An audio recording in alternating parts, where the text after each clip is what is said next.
Naam, tunaendelea na matangazo yetu na sasa tazame kuhusiana na masuala ya bima ya afya kwa wote, kufahamu kwa kina mchakato unaoendelea wa kuhakikisha kwamba kila Mtanzania anakuwa kwenye mpango wa bima ya afya, na ni wazi kabisa pia kwamba tunahitaji kusikia kutoka kwako mtazamaji wetu. Kama tulivyokuambia hapo, unaweza kushiriki nasi kupitia namba yetu ya simu 0763809770, na katika tathmini hii ya mchakato wa bima ya afya kwa wote unaoendelea, tunaye Dr. Mugisha Nkoronko ambaye ni rais wa Chama cha Madaktari Tanzania akiwa kule jijini Dodoma. Dr. Mugisha, karibu sana. Studio. Naam, shukrani sana, tumekupata vizuri, asante sana kwa kuungana nasi. Lakini pia tunaye Dr. Heri Maru ambaye yeye ni mkurugenzi mtendaji wa taasisi ya Farm Access. Karibu sana. Taasisi ambayo imekuwa ikijihusisha na masuala ya afya hapa nchini. Lakini pia tunaye Ayub ambaye yeye anatoka mamlaka ya usimamizi wa bima Tanzania TIRA. Ayubu Mremi, yeye ni afisa takwimu bima. Kwa hiyo anafahamu zaidi kuhusiana na watu ambao kwenye bima, watu ambao hawapo kwenye bima. Na awali pia TIRA ilikuwa ikisimamia mifuko yote isipokuwa NHIF. Lakini sasa hivi kwa mpango huu, manake mifuko yote ya bima nchini ikiwemo NHIF itakuwa chini ya mamlaka ya bima Tanzania, yani TIRA. Karibu sana Ayubu. Asante sana. Na vile pia tutaungana na Said Makora muda mfupi ujao, ambaye yeye ni mratibu wa kitaifa wa elimu kwa umma, mpango wa bima ya afya kwa wote. Atakapokuwa tayari pia tutamuunganisha kwenye mjadala wetu. Lakini kwa ufupi tu tuanze na wewe Ayubu kwa kujenga msingi kuhusiana na, kwa sababu wewe pia unatoka katika mamlaka ambayo inasimamia mifuko yote ya bima. Tujue tu hali mpaka sasa hivi ikoje kuhusu Watanzania ambao wapo kwenye mfumo wa bima ya afya kwa wote mpaka hivi tunavyozungumza. Karibu. Asante mtangazaji. Kwanza mimi natokea mamlaka ya usimamizi wa bima, ambapo TIRA tunasimamia huduma zote za bima zinazofanyika nchini. Navyosema huduma zote za bima, bima za afya na bima zote. Tukienda moja kwa moja kwenye mada yetu ambayo tumejikita specific kwenye huduma za bima ya afya, kwa sasa uptake tunasema ule uwiano wa wananchi kuchukua bima ya afya bado ni mdogo. Ukiangalia kwa takwimu za sensa za mwaka 2022 wa Tanzania tuko zaidi ya milioni 61. Lakini kwa takwimu tulizonazo za wenye bima ni almost wa Tanzania 15% tu ndio wana bima. Kwa hiyo tukiangalia bado tuna kufikia ile 100% katika milioni 60, tuko kama milioni 4+ ambao tuna bima. Kwa hiyo tunaona kama bado kuna wingi au kuwafikia wote milioni 60. Kwa hiyo tukiangalia pia kwenye upande wa kampuni zilizosajiliwa kutoa huduma za bima ya afya, sasa hivi kwa mamlaka ya usimamizi wa bima tumesajili kampuni 7 kutoa huduma za bima ya afya. Ambapo hapo mwanzo tulikuwa tunasajili tu zile kampuni binafsi. Ambako sasa hivi baada ya kuanzishwa kwa sheria ya bima ya afya kwa wote, mamlaka imepewa jukumu sasa la kusimamia mpaka kampuni ya bima ya afya ya umma ambako ni NHIF. Lakini mwanzo tulikuwa tunasajili na kusimamia tu zile kampuni binafsi. Yaani TIRA kwenye bima ya afya anakuja kama referee. Leo tuna mpira Simba na Yanga wanacheza. Simba na Yanga wakiwa pale kwa Mkapa, mpira hauwezi kuchezwa. Tunamhitaji mtu atakayeanzisha ule mpira, atakayekuwa pale katikati kuhakikisha kwamba pande zote mbili kati ya Simba na Yanga wanatendewa haki. Kwa upande huo tunasema upande wa zile kampuni za bima na upande wa mwananchi ambao ndio ule mlengo wa zile huduma za bima. Kama tunavyojua tuna historia, tulikuwa kwa mwananchi anasema nimechukua bima, huduma hii sipati, huduma hii sipati. Lakini mwananchi alikuwa hana mahali pa kwenda. Sasa katika mpango wa bima ya afya kwa wote, TIRA amekuja kama regulator au msimamizi kuhakikisha kwamba wakati zile kampuni za bima zinachukua ile ada ya bima kwa mwananchi na kumwahidi kwamba endapo ukiugua sisi tutakutibu magonjwa haya na haya na tutakupatia dawa hizi na hizi. Je, mwananchi akiugua kweli zile kampuni zinamhakikishia mwananchi anapata hizo huduma kama awali walivyokuwa promise? TIRA anakuja kuhakikisha kwamba zile pande zote mbili makubaliano walioingia awali yote yanatimizwa na kila pande. Kama tunavyojua kwenye bima tunasema tunauza promise. Ni kwamba hakuna bidhaa halisia unaiuza. Wewe unamwahidi tu mwananchi nitakutibu endapo utaugua, wakati huo mwananchi haugui. Sasa hivi angalau tumepata picha sasa, tumejua kampuni ambazo zimesajiliwa, tumejua idadi ya Watanzania ambao mpaka sasa hivi wako kwenye bima ya afya. Kwa hiyo maana yake tunakwenda kutafuta 85% ambao hawapo kwenye mfumo wa bima ya afya, ili Watanzania wote waweze kuwa na bima ya afya. Tunaendelea na mjadala wetu, lakini kwa kabisa Hilda, na tayari tulipata usuli kuhusiana na hali jinsi ilivyo hivi sasa, na ni wazi kabisa tunaona kwamba idadi kubwa ya Watanzania hawapo kwenye mpango wa bima ya afya mpaka hivi tunavyozungumza, na ni wazi kabisa kwamba sheria mpya hii sasa inakwenda kusudia kuhakikisha kwamba kila Mtanzania anakuwa na bima ya afya. Tuna takriban 85% kwa mujibu wa takwimu ambazo zimeelezwa kwamba hawapo kwenye mpango wa bima ya afya kwa wote. Sasa rais wa chama cha madaktari, nyie ndio watu wa huduma wakuu katika hospitali zetu, vituo vya afya na zahanati. Kuwa na Watanzania wengi kiasi hiki ambao hawakuwa ama hawapo kwenye bima ya afya imekuwa ikiathiri kwa kiasi gani utoaji wa huduma katika sehemu za kutolea huduma za afya? Ndugu mwandishi, good luck. Habari za asubuhi pamoja na watazamaji wengine wote popote pale walipo ulimwenguni. Huku hospitalini tunafahamu vizuri fika ya kwamba madaktari ni watoa huduma wakuu wa huduma za afya, licha ya kwamba kuna watoa huduma wengine ambao tuko nao katika utoaji wa huduma za afya. Mgonjwa anapokuja hospitalini, ziko gharama anazotakiwa kuzigharimia ili kupata ile huduma. Gharama hizo anaweza kazibeba yeye mwenyewe au anaweza kabebewa na mfuko wa bima ya afya ama kampuni ya bima ya afya alikojiandikisha. Kati ya wagonjwa wanaokuja mahospitalini kwetu kote nchini Tanzania wako wa aina tatu. Kundi la kwanza ni la wagonjwa walio na bima ya afya ya taifa. Hawa huja katika vituo vya kutolea huduma kuanzia zahanati mpaka hospitali ya taifa. Wagonjwa hawa wengine wanaokuja hospitalini wako wenye bima binafsi. Bima hizi binafsi ziko kidogo na maeneo ya kimkakati, maeneo ya kutengeneza kufanya biashara kama maeneo ya mijini ama kwenye majiji makubwa, na ziko katika hospitali pengine kuanzia ngazi ya hospitali ya wilaya na kupanda juu katika ngazi ya hospitali za kanda, za rufaa, za mikoa na za hospitali za taifa. Lakini liko kundi kubwa la wananchi wanaogharimikia gharama za afya kwa kulipa pesa kutoka mfukoni. Wataalamu wa bima wanaita mfumo huu, wataalamu wa uchumi wanaita mfumo huu out of the pocket payment, na hii inasababisha mgonjwa alipie gharama wakati anahudumiwa, na tumeona kundi kubwa la wananchi wasiokuwa na uwezo wa kugharimikia gharama moja. Alafu lipo kundi la mwisho ambalo linakuja hospitalini na halina pesa kabisa.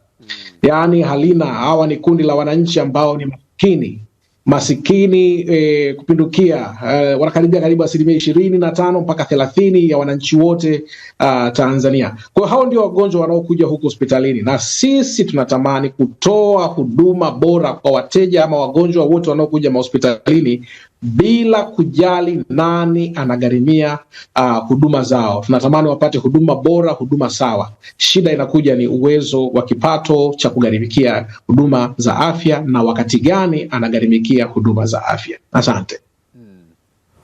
Na katika hilo linaleta sasa ugumu gani hasa katika huduma ambazo mnakuwa mnatoa pale ambapo kuna makundi haya tofauti wanapokuja? Ukija na bima ya afya ya aina yote ile, ina maana utatoa kitambulisho chako na huduma zitaanza mara baada ya kukamilisha usajili. Ukija na pesa mkononi, utakuja kwenye dirisha, utatakiwa kulipa pesa, utatakiwa kuandikisha jina, kalipe pesa, tukikuandikia kipimo kalipe pesa, na kuna baadhi ya huduma zinahitaji pesa nyingi ambazo mtu anaweza akawa hawezi kuzipata kwa wakati, hivyo kuchelewesha huduma, hivyo kuleta usumbufu, kuongeza mnyororo wa utoaji wa huduma, kwa maana ule mlolongo, watu wanaokuwa wakisubiria ni wengi, na wale wasiojiweza kabisa, basi mpaka ule mchakato wa kutambua hali hali yake ya kiuchumi, tunaita means testing, kupitia maafisa ustawi wa jamii waweze kumfanyia tathmini na wakifanya hiyo tathmini inakuja wakati ambapo kuna ucheleweshaji wa kupata huduma, na basi mgonjwa ama ndugu zake wanasumbuka kuhakikisha kwamba wanapata ile huduma, na mwisho wa siku ubora wa huduma anazoweza kuzipata unaweza ukadogoshwa na kupunguzwa na kuathiriwa na namna ambavyo yeye anagharimikia matibabu. Kwa mfano, nikisema una uvimbe wa goita hapa kwenye shingo, operation yake labda ni shilingi 5,600 na wewe huna siku hiyo, ina maana hatuwezi kukufanyia operation siku hiyo, kwa sababu sio operation, sio huduma za dharura na sio huduma ambazo tusipokufanyia leo utakufa. Sasa tunakwambia katafute pesa, ukizipata uje hospitalini. Kwa kama nilikuwa nimekupanga slot ya kesho kufanyia operation na hujalipa, basi unakuta tunachelewesha na kuahirisha ile operation mpaka utakapokuwa umekamilisha. Hivyo kwa madawa, hivyo kwa aina zingine za huduma zinazotolewa hospitalini. Asante sana. Asante sana. Tarejea kwako Dr. Heri, kwa upande wa Farm Access na uzoefu wenu, unaona mifumo hii ya bima ya afya sasa imekuwa ikichangia vipi katika upatikanaji wa huduma za afya? Asante. Kwanza na mimi niwapongeze kwa kuandaa hichi kipindi. Nafikiri ni wakati muhimu sana wa kuhamasisha jamii kuhusu swala la bima ya afya. Lakini pia niwashukuru kwa kunialika kwa mara nyingine kuja na mimi kutoa mchango wangu. Nadhani mifumo ya bima ya afya ina sehemu kubwa sana kuhakikisha upatikanaji wa huduma bora za afya kwa wakati wote. Nafikiri tumemsikia daktari akiongelea mifano ambayo inatokea hospitalini. Lakini kitu cha msingi ambacho kinaangaliwa zaidi ni kwamba ukiangalia unawaepusha watu kwenda kuingia kwenye umaskini kutokana na gharama za afya. Ametolea mfano hapo wa mfano wa operation ya kufanyiwa uvimbe kwenye shingo. Unaweza kukuta kwamba mtu analazimika kuuza sehemu ya ardhi yake ili apate hiyo hela kwenda kufanywa hiyo operation. Sasa akiuza hiyo ardhi ambayo ndio alikuwa anaitegemea kwa kilimo, maana yake ni kwamba umemuingiza kwenye lindi la umaskini. Huyo mtu ndio baadaye itabidi uje na mpango wa kumuondoa kwenye umaskini, kwa sababu umaskini umemtengenezea wewe kwa kushindwa kumpa huduma ya afya. Kwa hiyo nafikiri ni muhimu sana kuwa na mifumo ya bima ya afya ili kuhakikisha kwamba kwanza tunawaepusha wale ambao wako kwenye borderline, kwenye hawana kipato kikubwa wasije wakaingia kwenye umaskini kwa sababu ya gharama za afya, lakini pia kuhakikisha wale ambao tayari wako kwenye umaskini wanaweza kuzifikia hizi huduma ili waweze kufanya juhudi mbalimbali za kuondoa kwenye umaskini. Kwa hiyo ukiangalia kwenye upande wa matibabu daktari ameongelea, lakini ukiangalia kwenye upande wa maendeleo ya nchi, economic development, unakuta kwamba ni kitu muhimu sana kuhakikisha kwamba kuna mifumo sahihi ya bima ya afya. Na ndio maana ukiangalia nchi nyingi wanasema swala la bima ya afya sio swala la afya, ni swala la maendeleo ya kiuchumi.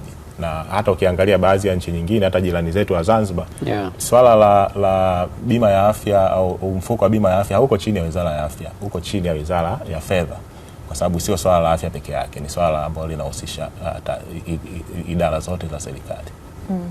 Lakini kwa upande wa TIRA pengine utueleweshe, kwa sababu wakati mwingine licha ya kuwa na bima, zipo baadhi ya huduma ambazo mtu mwenye bima pia anakuwa analazimika kulipia, ikiwa ni moja kati ya changamoto ambazo inatajwa pia kwa wale ambao wanakuwa na hizi bima. Asante sana mtangazaji, labda nianzie hapo. Kwanza kwenye bima, kwanza kuna vifurushi tofauti. Kwanza kuna scenario ya kwamba labda kifurushi inategemea wewe kama mwananchi umenunua kifurushi gani, kwa sababu tunasema bima zimetengenezwa kwa namna ambayo kwamba tunajua hatuna kitu kinachoitwa one fit for all. Kama Watanzania tuna mwenye kipato cha chini, kuna mwenye kipato cha kati na kuna yule mwenye kipato cha juu.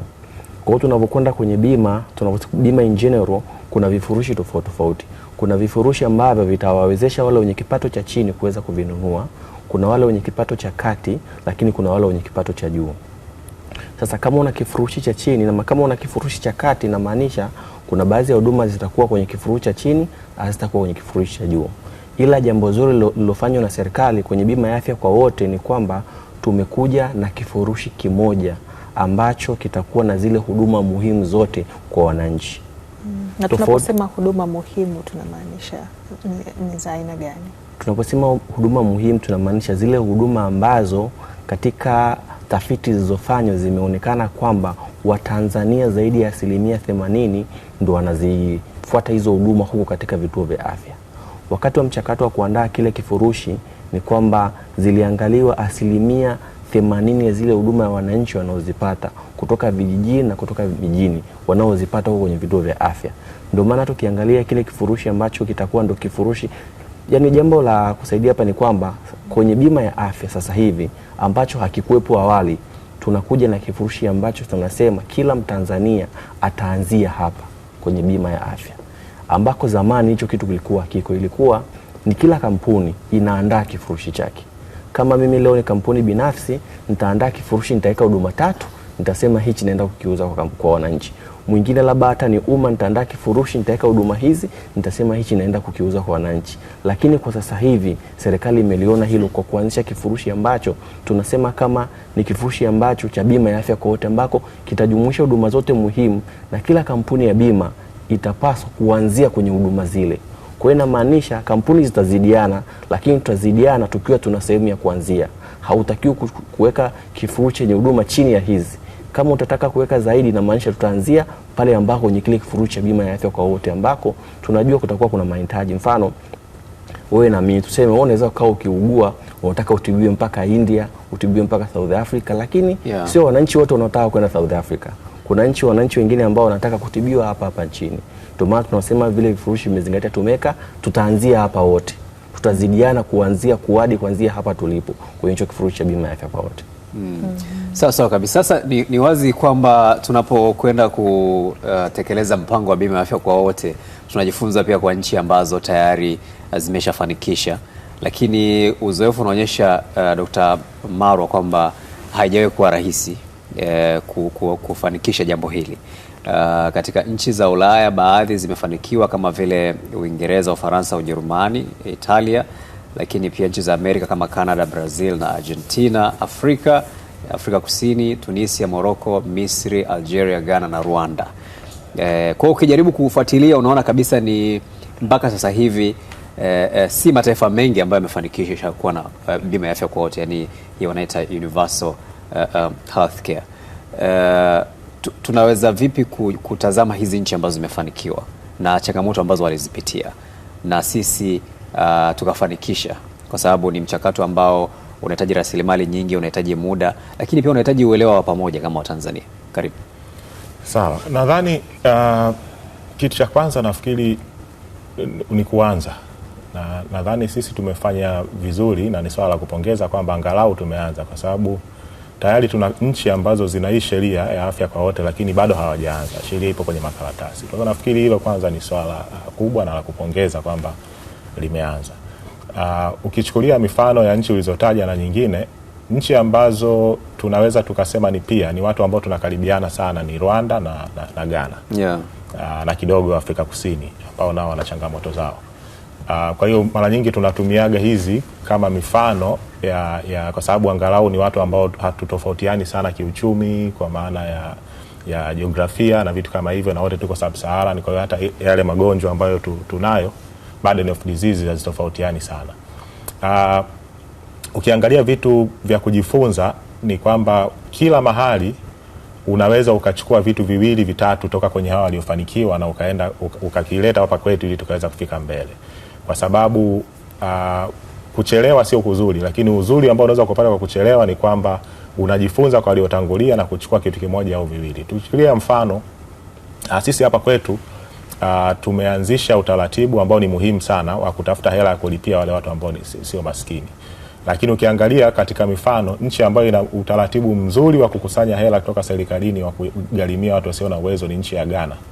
Ambao Ghana wao wana chanzo kimoja ambacho kinaenda kugharimia wote na kimefanikiwa kwa asilimia kubwa kuweza kulipia watu mpaka 40% ambao wanahitaji huduma. Nafikiri Dr. Mgisha alisema watu ambao wanahitaji wako kati ya 26% mpaka 30% ambao ni sensa taarifa zinavyoonyesha. Lakini Ghana wameweza mpaka 40%. Na chanzo ni kipi? Wametumia chanzo cha kuchukua kwenye VAT. Wanachukua 2.5% ya VAT na ndio wanaitumia kwa ajili ya kugharimia watu wasio ambao ni maskini. Sasa ukiangalia kwa mfano kwetu tuna vyanzo vingi ambacho changamoto moja wapo ya kuwa na vyanzo vingi ni ufuatiliaji wa vile vyanzo inakuwaje. Ukiangalia karibia kila budget inaposomwa, ile sheria ya fedha inabadilishwa kidogo, inafanywa amendment ili kuongeza vyanzo au kupunguza. Kwa hiyo ni rahisi sana anapokuja mtu mwingine ambaye hana interest na upande wa bima ya afya na akavipunguza hivi vyanzo ambavyo tayari vimeshawekwa. Sasa ukiangalia Ghana ya kwao ni chanzo kimoja ambacho kila mtu anaweza akakifuatilia. Leo hii ukitoka hapo nje kwenye kituo cha basi ukauliza watu vyanzo vya Tanzania ambavyo vitagharimia afya kwa wote, nafikiri hata watu wawili katika 10 hawatafika ambao wanaweza kukutajia. Lakini anakuhakikishia ukienda Ghana ukiuliza kwenye kituo cha basi, watu 9 kati ya 10 wanajua ni VAT ndio inawagharimia huduma yao ya afya. Kwa hiyo ni rahisi kila mtu akafuatilia kuhakikisha kwamba inakuwa. Kwa hiyo hivyo ni vitu vya kujifunza kutoka upande wa Ghana. Lakini nafikiri cha pili ambacho tunaweza tukajifunza kwa Ghana, nafikiri ni ile namna ambavyo wameweza kuyatanguliza makundi maalum haya watu ambao tunasema wako vulnerable, wana hatari kubwa zaidi wanapopata magonjwa. Kundi la wajawazito, kundi la wazee, kundi la watoto chini ya miaka 5 na kundi la watu ambao wana magonjwa yasiyoambukiza. Hawa ni watu ambao ukichelewa kidogo madhara ya ugonjwa wanaopata yanaweza kuwa ni makubwa sana. Kwa hiyo Ghana wametangulia kuangalia kwanza hawa, alafu ndio wakafuata wale maskini. Kwa hiyo kwa namna hii unahakikisha kwamba umelifikia kundi kubwa na ni rahisi kuwatambua, kwa sababu hamna namna yote ambayo unaweza ukadanganya kuhusu ujauzito wako. Lakini ni rahisi ukadanganya kuhusu umaskini na ukalipiwa wakati ulikuwa una uwezo wa kuweza kulipiwa. Kwa hiyo ukiangalia upande wa Ghana kuna vitu vingi, lakini hivyo ni vikubwa vya haraka ambavyo tunaweza tukaviangalia. Ukija kwa mfano upande wa Rwanda kati ya kitu kimoja kikubwa ambacho wamekifanya, kwanza ni namna ambavyo wanatambua watu wanaohitaji kulipiwa, lakini pili ule mfumo ambao wameuweka, ambao wameujenga kwenye mfumo wa maendeleo ya jamii kwa pamoja. Ile inaitwa RODA, ile ambao wanasimamia ule mfumo wao. Ukishaingia kwenye lile kundi kwamba wewe ni watu wanaotakiwa kulipiwa kwenye bima ya afya, ina maana kwamba taarifa zako zinaenda kwenye mifumo yote. Maana yake ni kwamba wewe hata kwenye elimu utapata msaada kwenye elimu, zikipatikana kazi za ndogo ndogo ambazo ukafanya ukaingiza kipato utapewa kipaumbele pale kijijini. Lakini na upande wa pili utakuwa na disadvantage. Kwa mfano huwezi ukapata labda mkopo kwenye simu yako wakati wewe ushajiwe kwenye kundi la watu maskini. Kwa hiyo huwezi hata ukakopa voucher kwa sababu wewe ni maskini, kwa nini ukope voucher wakati una shida? Kwa hiyo unapounganisha hii mifumo kwa namna hiyo, kila mtu anakuwa hatamani kujipeleka kwenye maskini. Kwa hiyo unajikuta kwamba wanalipiwa wale ambao wanahitaji peke yake. Lakini pia nafikiri kuna wengine wanajifanya wao ni maskini, yani kitu ambacho kipo sana. Mifumo ya TASAF inajulikana kwamba kuna watu ambao wamejipenyeza na mtu ana nyumba ya kupangisha lakini anapewa hela ya TASAF. Nafikiri hii mifano ipo mingi vijijini. Lakini ukiangalia pia Rwanda wamefanya kitu kikubwa sana kwenye uwekezaji wa afya ya msingi, kwa sababu asilimia zaidi ya 70 ya Watanzania na watu wengi huko Afrika na kwa wako vijijini ambako kula wanahitaji huduma ya afya ya msingi. Unapokimbia kwenda kuwekeza huduma za referral za juu ni kitu kizuri, lakini unawafikia watu wachache kuliko unapoenda kuwekeza kwenye huduma ya afya ya msingi ambako ndio watu wengi wanahitaji. Hapa kwetu takwimu ya mwaka 2023 ya taarifa ya Wizara ya Afya inaonyesha upatikanaji wa watu wa huduma ya afya wako 36% peke yake. Maana yake tuna upungufu wa watumishi zaidi ya 60%. Na ukiangalia sasa kwenye mgawanyiko wa 36%, wengi wako mijini, kule vijijini unakuta kuna shida. Kwa hiyo sasa kama unataka kuja na mfumo halisi wa bima ya afya, ukitaka kuiga Rwanda, ni lazima kwanza uwekeze kwenye huduma ya afya ya msingi, kuhakikisha kwamba huduma zote zinapatikana kule ili kupunguza hata watu ambao wanahitaji kupewa referral. Kwa hiyo kuna mifano mingi ambayo tukaipata kwenye hizi nchi. Nafikiri tunapozidi kuendelea tutakuwa tunaongea mengi zaidi. Dr. Marwa, hakika kabisa, na umegusia hapo kwamba Dr. Mugisha, tukirejea kwako hapo, Dr. Marwa aligusia kwamba manake mbali na michakato inayoendelea kutafuta vyanzo vya fedha ambavyo tutazungumza kwa upana wake, lakini pia kuna swala la rasilimali watu, kwamba labda sasa kwa mfano tunapambana kuhakikisha kwamba kila Mtanzania ana bima ya afya, alafu kila Mtanzania akishapata bima ya afya, wahudumu katika sekta ya afya kuna upungufu wa zaidi ya 50%. Maana yake ni kwamba inawezekana mtu akawa na bima ya afya na wakati mwingine akakosa mtu wa kumhudumia, kwa sababu tutakuwa na nchi ambayo kila mwananchi anaweza kupata huduma ya afya, lakini kwa mfano madaktari na wahudumu wengine katika sekta ya afya hawatoshelezi mahitaji ambayo labda wewe unafahamu zaidi, rais wa chama cha madaktari, unadhani kwamba swala hili tunavyoliendea linapaswa kwenda sambamba na kuongeza wataalam katika sekta ya afya, sio? Mr. Goodluck na wasikilizaji, watazamaji na wenzangu studio, ni kweli kabisa, ili uweze kuwa na mfumo imara wa utoaji wa huduma za afya unahitaji rasilimali watu ya kutosha. Nchini Tanzania kwa takwimu za bajeti ya mwaka za hotuba ya bajeti ya mwaka huu wa fedha ilitaja tuna upungufu wa watumishi kwa 54%. Katika mazingira haya bado kuna huduma ambazo hawa 46% waliopo wanaweza kuzitoa, na tunatamani watu wanapokuja kupata huduma katika vituo vya kutolea huduma za afya, hawa 46% watumishi waweze kuwahudumia wote kikamilifu. Ili taifa liendelee linahitaji mipango mikakati inayotekelezeka kwa muda mfupi, muda wa kati na muda mrefu. Mahitaji ambayo tumekuwa tukiyatimiza, na nadhani tunaweza tukayatimiza kwa haraka kama tutajipanga vizuri. Tumekwisha kufanya sehemu kubwa ya ujenzi wa miundombinu ya kutolea huduma za afya kwa maana ya serikali. Imejenga vituo kuanzia zahanati, imejenga vituo vya kutolea huduma vya ngazi ya kituo cha afya, imejenga hospitali mpya za wilaya, imeimarisha mashirikiano na hospitali teule, imeanzisha hospitali zingine mpya za kanda kama kule Chato, kama kule Kagera. Tunafahamu uwekezaji wa miundombinu ni muhimu sana, lakini utoaji wa huduma una maeneo 8. Naam daktari. Moja la unafanya vizuri na mwelekeo wa matumaini. Ndiyo. Shida inabaki tu kwenye eneo ambalo tunagharimia huduma za afya, ambalo ni domain kubwa sana, na shirika la afya ulimwenguni linaona kama ni kikwazo namba 1 cha kupata huduma za afya. Kwa hiyo tunahitaji kuwekeza kwenye maeneo yote 8 ikiwemo watumishi. Pia tuendelee kuwekeza kwenye maeneo ya utoaji ugharimikiaji wa huduma za afya. Hatuna haja ya kuhangaika kama taifa kwa sababu nchi yetu ni nchi tajiri, lakini inakaliwa na wananchi wengi maskini. Tuna uwezo wa kugeuza hii hali ili wananchi maskini wawe wananchi wenye uwezo mkubwa wa kipato kwa kutumia rasilimali zao walizonazo. Sisi hospitalini tunatamani kila anayekuja kutibiwa aje na mfumo wa kugharimikia matibabu kabla ya kuugua. Asihangaike kutafuta pesa, ahangaike tu kupata huduma, ahangaike tu kuwahi kufika hospitali. Akifika pale hakuna swala la kuulizwa pesa wala nini. Kila mtu anapata huduma inayostahili. Uwezo huo tunao, sababu hizo tunao. Ninachoona tu ni utekelezaji wa hiyo nia haujawa wa haraka vya kutosha. Kwa nini nasema hivi? Mtaji namba 1 wa mwananchi wa Tanzania mtaji namba 1 wa mwananchi wa Tanzania ni afya. Bila afya huwezi kuingia studio, bila afya huwezi kwenda kuzalisha, huwezi kwenda kufanya jambo lolote. Kwa tuipe kipaumbele sekta ya afya vizuri kikamilifu, na tuongeze uwekezaji na kugharimikia matibabu ya kila Mtanzania. Mwisho, katika eneo hilo niuliza niweze kuchangia vizuri, tunahitaji kuja na hesabu nzuri ili hivi vifurushi vya bima ya afya viweze kuwa na maana.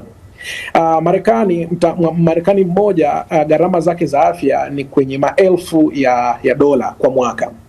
Hizi nchi zinazoendelea za Afrika Mashariki, Kati, Kusini mwa jangwa la Sahara, gharama ya afya ambayo serikali inaweka ama watu wote wakigharimikia afya, unakuta tunafika kwenye tunafika kwenye dola karibu ni mamia, yani 25, wakati mwingine mpaka walioenda sana kama South Africa, Rwanda wanaweza kafika kwenye dola 100 kwa raia mmoja. Ukiangalia hizo ratios ndivyo vinavyoweza kukuambia kwa kiasi gani tumewekeza kwenye sekta ya afya, na hii inaleta impact kwenye uwezo wa watu kutekeleza magonjwa yakija yatawauguza, yatawanyongonyeza, yatawaua kwa sababu hawawezi kugharimikia kama one of the factors. Thank you. Sawa. Na Dr. pia nitamani kusikia kwa ufupi tu maoni yako kuhusiana na hilo la ugharamikiaji wa hizi huduma, kuhusiana na vyanzo vya fedha. Unadhani ni sehemu gani ambavyo tunaweza kupata pesa kwa ajili ya kugharamikia hizi huduma za afya ama hizi bima za afya? Ukiangalia vyanzo vya mapato vya nchi hii, viko vyanzo vya kikodi na viko vyanzo visivyo vya kodi. Sisi kwenye chama cha madaktari wakati tunatunga sheria hii tulipendekeza kwamba gharama za matibabu zipatikane kwenye vyanzo vya kikodi na iwe lazima kukata kutoka kwenye vyanzo vya kodi, na tuliweza kutaja maeneo ambayo tuliona yanaweza yakapata. Kwa mfano vyanzo vyote vya kikodi kuanzia kwenye madini, rasilimali zetu tulizonazo, ukija kwenye VAT, ukija kwenye corporate tax, kama pote hapo tunaweza tukakusanya hata 1% tu ya mapato hayo kuelekezwa kwenye afya, tunaweza tukapata pesa nyingi za kutosha kuweza kugharimikia maisha ya wananchi wetu. Na hii inatufanya tuangalie, ukiangalia upande wa pili wa muungano, afya kule ni bure, na sasa hivi unaenda tu hospitali unapata huduma. Sasa ukiangalia kama nchi ndogo kama Zanzibar inaweza, huku bara pia tunaweza tukakopa njia hizo na kuhakikisha tunapata vyanzo vya kutosha vya kutolea huduma. Narejea, nchi yetu ina maskini wanaokalia utajiri wa kutosha, na lazima ifike wakati tuweze kugeuza hii equation ili tuweze kupata mafanikio. Sasa Dr. Mugisha na Hilda, pia tunahitaji kusikia sasa pia kutoka kwa wananchi wenyewe wana maoni gani kuhusiana na hili, na tumkumbushe pia mtazamaji wetu anaweza akatumia namba yetu ya simu ya 0763809770. Nadhani Hilda, pia kabla tujaendelea tusikilize pia wananchi wanasemaje huko mikoani. Na katika kusikiliza maoni hayo tuanzie kule mkoani Arusha.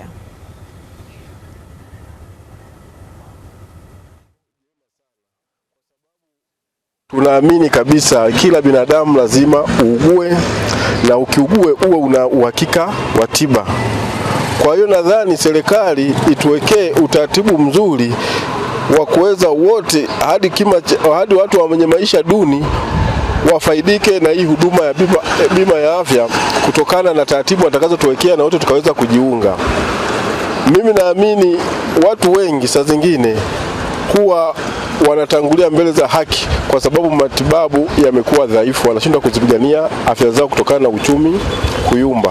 Lakini sisi ambao Tanzania ambayo imedhamiria kuweka bima ya afya, nadhani itakuwa mkombozi kwa Watanzania wote kuhusu kuboresha afya za Watanzania, na watapata nguvu kazi iliyo bora. Sisi tunataka inapotekelezwa bima ya afya, huduma zote za muhimu zipatikanike kwenye vituo vyote vya afya, madawa ya kutosha. Maana sija kuwa bima ya afya tena mnaanza kwenda kununua dawa sehemu nyingine, mara huko tena mnaanza dawa kunushwa kwa gharama kubwa nini, japokuwa bima inalipa. Tunataka serikali yenyewe ihakikishe kwenye maduka yake kuna dawa za kutosha kwa ajili ya huduma bima ya afya. Itakuwa na manufaa kwa sababu itakuwa kurahisishia kwenye upatikanaji wa huduma za kiafya na na kila kitu kwa urahisi, kwa sababu utakuwa ukifika kama ni hospitali utakuwa hautumi process nyingi sana, kwa sababu kwa tu huduma nyingi zitaendelea. Kwa siku za nyuma bima za afya tulikuwa tunashindwa kuzitumia kwa sababu mimi nikiwa nimekuja na kadi yangu ya bima ya afya nitakaa foleni, aliyekuja na pesa mkononi atahudumiwa. Sasa hizi sijajua serikali imekuja kwa mpango upi, bima ya afya design gani, atahudumiwa vipi, mimi pia mwenye pesa yangu mkononi nitahudumiwa vipi. Lakini tukija kupata ufafanuzi mzuri na uchanganuzi mzuri kuhusu bima ya afya, itanishawishi hata mimi binafsi nitafute nikate bima ya afya kwa ajili ya mimi na familia yangu, maana magonjwa yanakuja, sio muda umejiandaa. Ukiwa na bima ya afya magonjwa yanakuja muda wote, kwa mtu yeyote ambaye ni familia yako unaweza akumtibu muda wote bila gharama yoyote, kwa sababu unakuwa ushafanya maandalizi mapema. Ni kitu kizuri sana kwa sababu bima ya afya ukiangalia asilimia kubwa ya Watanzania ni watu wa kipato cha chini. Kwa kama kweli serikali na mpango huu imekuja na zima nzuri sana. Kuna watu wana matatizo lakini wanashindwa kufanyaje kutibiwa kwa kulingana na kipato alichonacho. Pesa hawana. Umeona, watu wana kipato cha chini na matatizo huwa hayapigi hodi. Ila sisi ambao tunaenda mahospitalini tunaona changamoto zipo, bado zinaendelea changamoto kwa hudumu wa serikali zao hizo za huko mahospitalini. Kwa sababu unaweza kawa umepanga foleni, anakuja mtu mwenye hela yake, anaingia, wewe mwenye bima unabaki hapo hapo. Kwa hiyo mimi ninavyoona changamoto zilizopo pale serikali wasifanyie kazi hizo changamoto, wasiangalie kwamba mtu mwenye nazo ndio apate huduma, ila kama ni haki iende haki wote. Wewe una bima ya afya na wewe huna bima ya afya, haki itendeke, tutafika mazuri na ni jambo jema kwa Tanzania. Tunalipokea kwa mimi naona wanalipokea kwa vizuri tu, itatusaidia sana wenye familia na wenye matatizo, itawasaidia sana. Naam, na hawa ni wananchi wa Iringa, na kabla tujaendelea mbele zaidi tuwasikie pia wananchi kutoka kule mkoani Kagera. Nimefurahi sana kwa kuona bima ya afya kwa wote inafikia hatua ambayo sasa wananchi tunaweza kusema kwamba inatufikia, kwa sababu ya kitu kimoja. Mimi naona malalamiko ya watu juu ya huduma za afya yanaenda kupungua, na malalamiko pia ya watu kuugulia nyumbani kwa kukosa gharama za matibabu yakipungua, kwa sababu kiwango cha fedha kilichowekwa kupata ile bima kwa watu 6 kwa shilingi 1,500 ni kidogo sana ukilinganisha na namna ambavyo unaweza kutafuta matibabu pasipo bima kwa kutumia fedha yako. Tafsiri yake ni kwamba sisi ambao tuna familia na tunauguza, labda watoto wanaugua au na ndugu wanaugua, hela ambayo tunaitumia kwa kwenda kulipa baada ya matibabu inakuwa ni kubwa sana, na inawezekana tu kuumwa kwa mara moja kunachukua hela zaidi ya hii ambayo unakuja kutibiwa kwa mwaka mmoja. Kwa hiyo unachokiona ni malalamiko ya juu ya huduma za afya kuwa kupungua, lakini pia malalamiko ya watu kushindwa kwenda hospitali kwa sababu ya kukosa fedha ya matibabu yakipungua kwenye jamii. Kuhusu swala la bima ya afya kwa wote kama ambavyo umeniuliza, kimsingi ni jambo jema kwa sababu linakuwa ni jambo linalotazamia kuwaondoa watu kwenye makundi, kwamba kuna watu wanaweza kuwa na uwezo wa kupata huduma halafu kuna watu hawawezi kupata huduma, na tunavyoangalia serikali imejitahidi kufanya kila linalowezekana kufikisha huduma hizi karibu na watu. Lakini unakuta kuna wakati mtu aliyekuwa yuko kijijini, kwa mfano tuseme Karagwe huko Igurwa, akipata huduma kwenye zahanati, pengine anahitaji kupata rufaa, ilikuwa ni changamoto ya namna ya kwenda kupata rufaa na kuhudumiwa.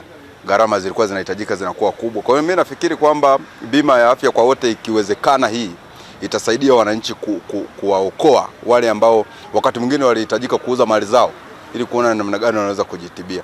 Lakini kwenye hili mimi nimelipokea ni jambo zuri sana, lakini mimi nafikiria kwamba atakapokwenda kutekelezwa sasa, serikali jitahidi kuhakikisha watenda kazi kwenye hii sekta ya afya, kwa maana kama ni zahanati, kituo cha afya, hospitali ya wilaya ama hospitali ya rufaa, basi wajitahidi kwamba heshima iwepo. Sionekane kwamba kwa sababu ulishalipia bima mtu akifika anaweza kaanza kusubiri kwa muda mrefu na kadhalika. Ni vitu ambavyo mara chache baadhi ya maeneo vimekuwa vikionekana. Mtazamo wangu wa bima ya afya kwa wote ni sema itakuwa ni faida kubwa sana kwa wananchi ambao watakuwa katika mkoa wa Kagera, kwa sababu bima hii itafanya kazi kwa nchi nzima tofauti na bima ambayo ilikuwepo awali. Kwa hiyo ni faida kubwa. Kwa hiyo mimi ninachokiamini ni kuwashawishi wananchi waweze kujisajili na bima ya afya kwa wote. Ombi langu kuhusiana na utaratibu wa bima ya afya kwa wote, uwepo hata utaratibu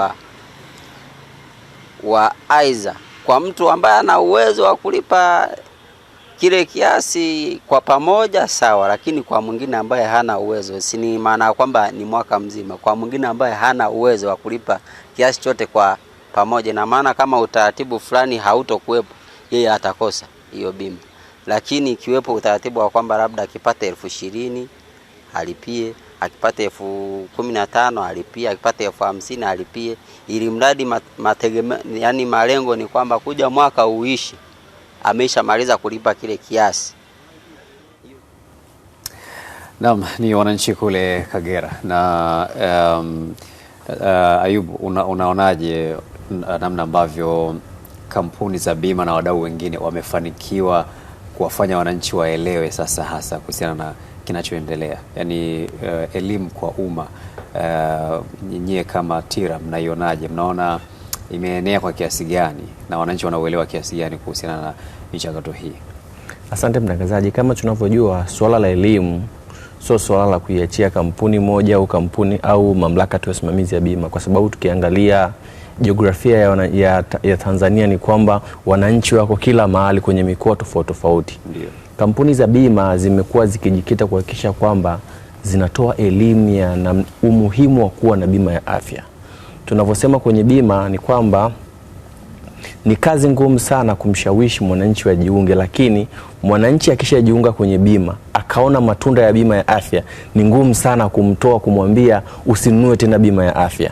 Kwa hiyo cha msingi ni kwamba kampuni zetu ambao tumezisajili zinatumia nguvu kubwa sana kuhakikisha kwamba zinawashawishi wananchi kujiunga kwa mara ya kwanza, kwa sababu katika survey tulizofanya, tafiti tulizofanya, tumeona rate ya mwananchi kununua bima ambaye alikuwa tayari kwenye mfumo wa bima ni kubwa, tofauti na ile ya kumshawishi mwananchi mpya kununua. Hili linatuambia nini? Linatuambia kwamba wananchi wakisha nunua bima, yani wanabakia kwenye bima, mwaka ujao hatanunua nyingine, tofauti na ile rate ya kwamba ya kumshawishi mwananchi mpya ambaye alikuwa anufaiki na huduma za bima hapo mwanzoni kujiunga kwenye bima. Kwa hiyo elimu yetu inajikita kwa wale wananchi ambao bado hawajatambua umuhimu wa kuwa na bima ya afya na kuwaeleza matunda ambayo atakayopata wakiwa na bima ya afya, kwa sababu sisi kama TIRA tunapokea malalamiko, pia tunapokea complaint nyingi. Tunao mifano hai kabisa ya watu ambao wanatumbukia kwenye umaskini kwa kutokuwa na bima ya afya. Yeah. Kama tunavyojua familia za Watanzania, wewe umeugua, familia haiko tayari kukuacha pale unaugua kitandani. Kama una mali, familia zinaanza kuuza zile mali zako. So elimu yetu inajikita sana kuambia madhara ya mwananchi kutokuwa na bima na ukikumbwa na majanga. Kwa hiyo ambalo tunasema elimu ni swala jumuishi. Tunajaribu kuhakikisha tunawafikia wananchi kila mahali, ili tuhakikishe kwamba ile 85% iliyobakia angalau tunafika zaidi ya 50%, kwa sababu katika ili Tanzania tuwe kama nchi iliyoendelea, mojawapo ya vipimo vinaangalia, je, wananchi wa nchi yako wana uwezo wa kupata huduma za bima ya afya, wanazipataje? Yeah. Ndio tunapokuja kwenye bima ya afya kwa wote. Yapo maoni pia ambao umetuandikia, pengine tujaribu kugusia kwa muhtasari yale ambayo yametufikia. Anaandika, poleni kwa majukumu, nimesikiliza maoni ya waliochangia, ni sahihi, ila maoni yangu ni kwamba kila mwananchi ambaye ana zaidi ya miaka 18 anatakiwa achangie Laki1 kwa mwaka ili apate bima, na mwanafunzi au mwananchi ambaye yuko chini ya miaka 18 achangie 50,000 kupata bima. Anasema hela itakayotengwa na serikali kwa ajili ya kuchangia bima itumike kununua vifaa tiba na dawa, ili kusiwe na utaratibu wa kuambiwa kuwa huduma au dawa fulani haingii kwenye bima. Ni maoni hayo ambayo umetuandikia. Lakini mwingine anasema, anaitwa Ali Njaidi kutoka Kihonda, Morogoro, serikali hakikisha inatoa elimu ya kutosha hadi vijijini ili kuongeza uelewa, maana watu wengi inaonekana hawajui muhimu wa kuwa na bima ya afya. Adam Kigomba, Morogoro, Kilombero, anasema ushauri kwa viongozi wa Tanzania sasa imetulia, na ndicho ambacho ameandika hapo. Lakini hapo pia maoni mengine good luck ambayo ameandikwa na kutufikia. Naam, ni wazi kabisa pia katika hiyo pia tunapata picha ya wananchi uelewa kiasi gani na ni kwa kiasi gani wote tuko on board kuhusiana na mchakato unaoendelea. Dr. Maura, kwa tathmini yako sasa unahisi kwa kiasi gani serikali na wadau wengine wamefanikiwa kuwaelewesha wananchi, ama elimu ya umma imefika kwa wananchi kuhusiana na mchakato unaoendelea? Mimi naamini kitu cha kwanza cha msingi ni kuwa na product ambayo kila mtu ataikimbilia mwenyewe. Yeah. Mimi sijawahi kusikia tunatoa elimu ya umma kutumia WhatsApp. Lakini sasa hivi kila mtu mpaka vijijini, mimi mama yangu yuko kijijini anatumia WhatsApp. Hajawahi kupata elimu ya umma. Sijawahi kusikia, labda kwa kiasi kidogo ilifanyika elimu ya umma kuhusu kutumia mobile payments. Sure. Kwa hiyo nafikiri unapokuwa na kitu ambacho kina solve tatizo la watu, unapokuwa na kitu ambacho kinaenda kutatua tatizo ambalo linawasumbua watu wenyewe watatafuta taarifa kwa kiasi kikubwa. Wewe swala unatakiwa kufanya ni kuiweka ile taarifa ipatikane pale inapohitajika. Kwa hiyo nafikiri hicho ndio kitu kikubwa cha kwanza cha msingi. Lakini elimu ya umma nadhani ni kitu endelevu, kinatakiwa kiendelee wakati wote.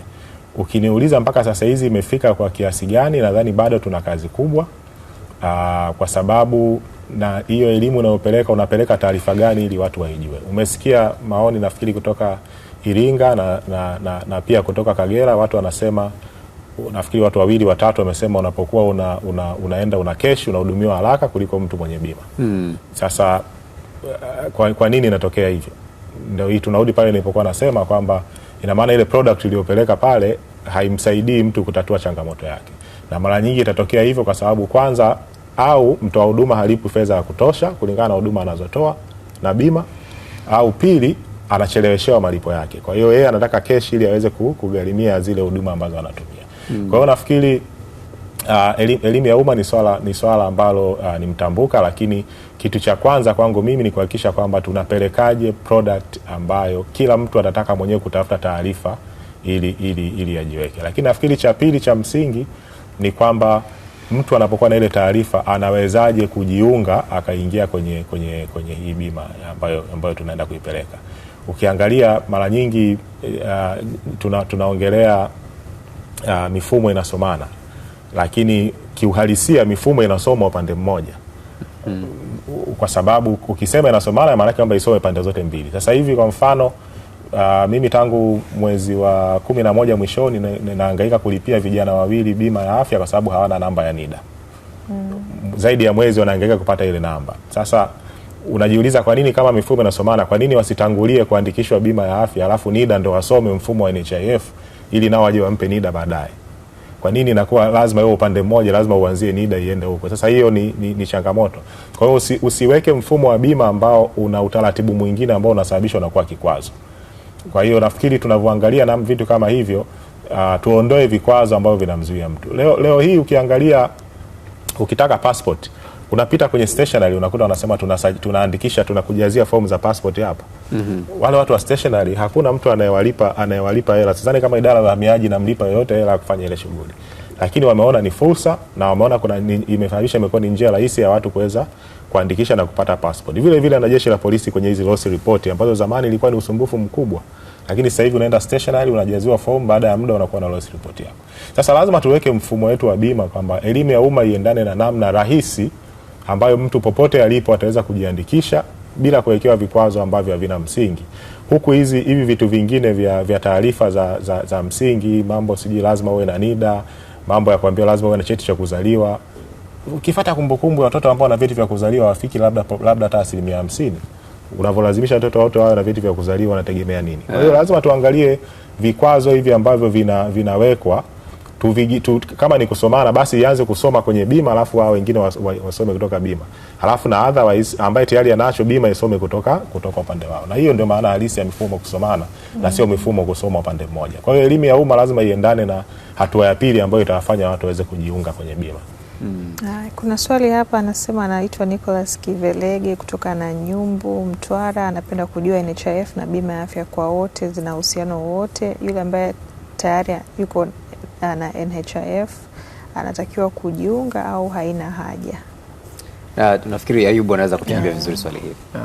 Asante sana mtangazaji. Tunavyosema NHIF ni kampuni mojawapo inayotoa huduma za bima. Kwa hiyo tunavyosema tuna zile kampuni zaidi ya 7 zinazotoa huduma ya bima ya afya, inamaanisha NHIF ni mojawapo ya kampuni. Na mtu ambaye tayari sasa hivi ana bima, ni kwamba bima ya afya kwa wote tunaanzia pale tulipo. Tunakwenda kuwajumuisha, tuseme kama sasa hivi tuna hii 15%, inamaanisha ili kufikia bima ya afya kwa wote tunakwenda kuwajumuisha hiyo 85% iliyobakia. Kwa mfano mtu sasa hivi mwenye bima, inamaanisha bima yake ataendelea nayo na atarenew tena mwakani kwa kifurushi kile ambacho atakachokuhitaji. Na NHIF ni kampuni kama zinavyotoa zile kampuni nyingine, ila tu ni kwamba sheria imesema NHIF itatambuliwa kama skimu ya bima ya afya ya umma.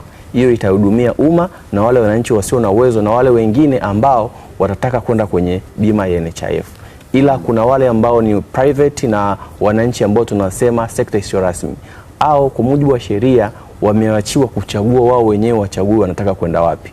Aidha wanataka kwenda katika zile kampuni binafsi ambazo zimesajiliwa na TIRA, au wanataka kwenda katika skimu ya bima ya afya ya umma NHIF ambayo pia nayo imesajiliwa na TIRA. Kwa hiyo tunavyosema kwenye bima ya afya kwa wote tuna kampuni nyingi ambazo zote zinatoa huduma ya bima ya afya.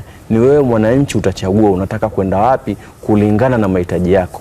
Ukitaka kwenda kwenye skimu ya bima ya afya ya umma utakwenda, ukitaka kwenda pia kwenye zile kampuni binafsi nazo ziko utakwenda. Kwa sababu wote wana vifurushi mbalimbali kwa lengo la kuhakikisha kwamba wewe mwananchi unapata huduma bora za afya kupitia bima ya afya. Sawa kabisa. Na kuna hoja pia iliibuka hapa kuhusiana na kwamba hospitali zimekuwa zikipenda, yani kwa practice ambayo imekuwepo, hospitali zimekuwa zikivutiwa zaidi na wateja wanaokuja kulipa cash kuliko wale wanaotumia bima. Sasa kama hilo limeonekana kwa hii asilimia ndogo tu ya Watanzania ambao wamekuwa wakitumia bima ya afya, manake hiyo ni sio dalili nzuri tunapokwenda kuhakikisha kwamba kila Mtanzania anakuwa na bima. Sasa nataka tujue changamoto hasa ni nini kwa ajili ya watu wa huduma. Dr. Mugisha Nkoronko, kwa nini baadhi ya watu wa huduma wanaonekana wanapendelea wateja wanaokwenda kulipa cash hospitalini kuliko wanaotumia bima za afya? Nadhani ni maoni yake binafsi, ila nafahamu ili kurahisisha utoaji wa huduma za afya kwenye vituo vya kutolea huduma za afya, wamejaribu kutenga madirisha ya kuwapokea wagonjwa kulingana na namna ya wingi wao kwenye vituo vya kutolea huduma. Ziko hospitali zimejenga majengo rasmi ya kutolea huduma kwa wateja wa bima. Ziko hospitali zimetenga madirisha maalum ya kuhudumia wateja wa bima na wateja wa keshi ili kuweza kupunguza bureaucracy, ule urasimu wakati wa usajili na kisha kuanza kupokea huduma. Mimi daktari, mgonjwa akija kwangu siangalia amelipa ama hajalipa. Mimi nachofanya, wajibu wangu ni kumtibu kikamilifu bila kujali aina ya bima alionayo, na kisha ninapanga matibabu na kutoa mapendekezo ya tiba kwake aweze kuyafuata na kumrudisha kwenye madirisha ya malipo ili gharama zake ziwe kwa kukatwa. Kwa hiyo sidhani kama ni dhana sahihi ya kwamba watu wetu watu wa huduma wengi kwa niaba yao naweza nikazungumza kwamba eti wanabagua. Hapana, ni taratibu. Ukiangalia watu wanaokuja hospitalini wengi utakuta wanatumia mfumo wa bima ya afya, na hivyo wamepewa majengo lao, na wale wengine wanaotumia njia nyingine za malipo wanaweza kufanya hivyo kwenye madirisha mengine. Ninachojua tu ni kwamba kila mmoja anahitaji kuwa tayari kuhudumia wimbi la watu watakao kuwa wamejiunga kwenye mfuko wa bima ya afya kwa wote, ili kuondoa urasimu wa kila aina tangu mwanzo wa kufika hospitalini kupata huduma na hatimaye kuondoka hospitalini. Kwa sasa Mtanzania anayefika kwenye vituo vya kutolea huduma hulazimika kutumia kati ya masaa 9 mpaka masaa 12 kuweza kukamilisha mzunguko wa kupata huduma. Jitihada zetu na mawazo yetu ni kufanya utafiti na kufanya uboreshaji wa huduma kwa ajili ya kupunguza huo muda, turnaround time, ili aweze kupata huduma kwa wakati zile ambazo anaweza akazipata. Tunachohitaji ni kuimarisha mifumo ya upokeaji wa wateja hawa ama wagonjwa hawa watakaopokuja kwenye vituo vyetu. Kusiwe hata na mtu mmoja waza kwamba mimi ni kwa sababu nalipa keshi ndio maana sipati huduma kwa haraka. Nimewahi kufanya uchunguzi wangu kuhusiana na hilo la kwamba mgonjwa anayekwenda kulipa keshi, yani anapokelewa vizuri kuliko anayetumia bima ya afya. Nikajaribu kufanya uchunguzi wangu na nikauliza baadhi ya watu wa huduma, wakaniambia bana, changamoto kubwa iliyopo ni kwamba baadhi ya kampuni za bima zinachelewesha kulipa fedha. Kwa hiyo kwenye uendeshaji wa hivi vituo vya afya na taasisi, mteja anapokwenda kulipa cash kwao inakuwa rahisi zaidi kwa sababu wanapata pesa papo kwa papo. Inawaepusha pia na ile michakato mirefu ya kufuatilia fedha zao kutoka kwenye kampuni za bima ya afya. Hilo nalo bado halijafika mezani kwenu?